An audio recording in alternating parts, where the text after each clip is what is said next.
शुरू सभापति महोदय, वित्त मंत्री महोदय ने जो बजट सदन के सामने प्रस्तुत किया है वह बहुत ही बुद्धिमानी के साथ तैयार किया हुआ बजट है। उन्होंने कोशिश यह की है कि अमीर और गरीब कोई भी कर से बच न पाए, लेकिन उन्होंने उद्योगपतियों को थोड़ी सी छूट भी दी है। जो बड़े बड़े पूंजीपति लोग हैं उनको कर से मुक्त किया है, कुछ सुविधाएं दी है। मैं नहीं समझ पाया हूँ कि ऐसा उन्होंने क्यों किया है।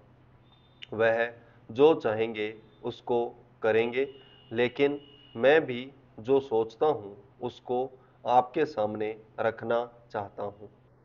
इस विषय पर 3-4 दिन से चर्चा हो रही है।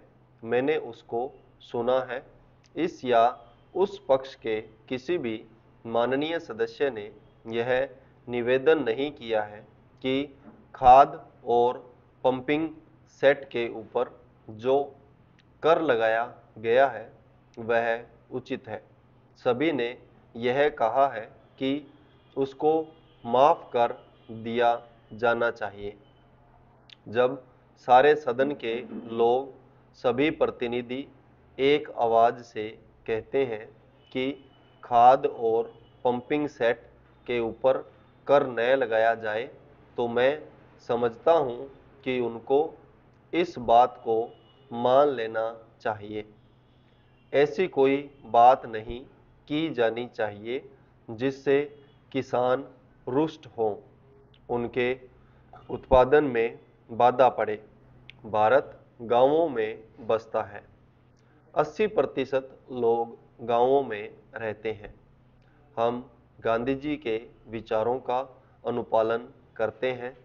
गांधी जी ने जो कुछ भी कहा, गांव के लोगों के लिए कहा, ग्रामीण जनता के लिए कहा। उन्होंने गांवों के लोगों को उठाने की बात कही। कोलकाता, चेन्नई, मुंबई, दिल्ली आदि शहरों के रहने वाले लोगों की ही उन्नति हो और गांवों में रहने वालों की न हो, ऐसा उन्होंने कभी नहीं कहा। वित्त मंत्री महोदय भी गांधी जी का शिष्य अपने आप को कहते हैं और उनका रूप अपने रूप में देखते हैं, और वह हैं भी। इसलिए उनका यह कर्तव्य होना चाहिए कि गांधी जी के विचार के अनुसार वह सारे देश में मद्य निषेध को कार्यान्वित करें। चूंकि हमारा कृषि प्रधान देश है, इसलिए वह पशुधन को बढ़ाएं, उन्नति की व्यवस्था करें और सारे देश में गोवध को बंद कर दें। सरकार ने यह संकल्प लिया है कि हिंदुस्तान में समाजवादी समाज और लोक कल्याणकारी राज्य की स्थापना की जाएगी। इस समय देश में आर्थिक विषमता अधिक है। सभापति महोदय, एक व्यक्ति की आमदनी 3-4 आने और दूसरे की 10-20 हजार रुपए है। अगर वित्त मंत्री महोदय इस विषमता को दूर नहीं करेंगे तो समाजवाद का नारा बिल्कुल कोरा और कागजी सिद्ध होगा। इस देश में 8-10 करोड़ हरिजनों का एक ऐसा वर्ग है जिसकी आर्थिक स्थिति बहुत गिरी हुई है। इस बजट में उनकी उन्नति और कल्याण की योजनाओं का समावेश होना चाहिए। वित्त मंत्री ने 1500 करोड़ रुपए के जो कर लगाए हैं, उनसे देश के आम आदमियों की हालत खराब हो गई है।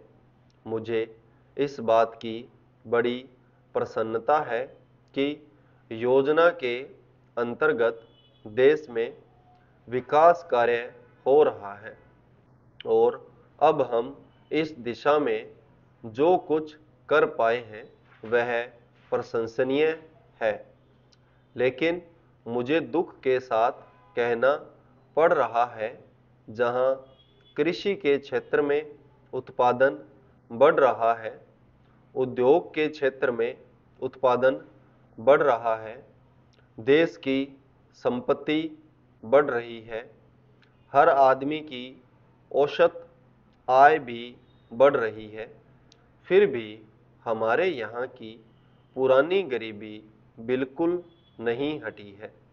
मैं समझता हूँ कि यह इस सदन के लिए और सरकार के लिए विचार करने का विषय है कि क्या कारण है कि जब हम 55 वर्ष से अपने देश की गाढ़ी कमाई का रुपया और दूसरे देशों से कर्ज लेकर बड़ी बड़ी रकमें देश के विकास के लिए खर्च कर रहे हैं और देश में धन भी पैदा हो रहा है, तब भी देश में जो लोग गरीब हैं उनकी गरीबी दूर नहीं हो पा रही है।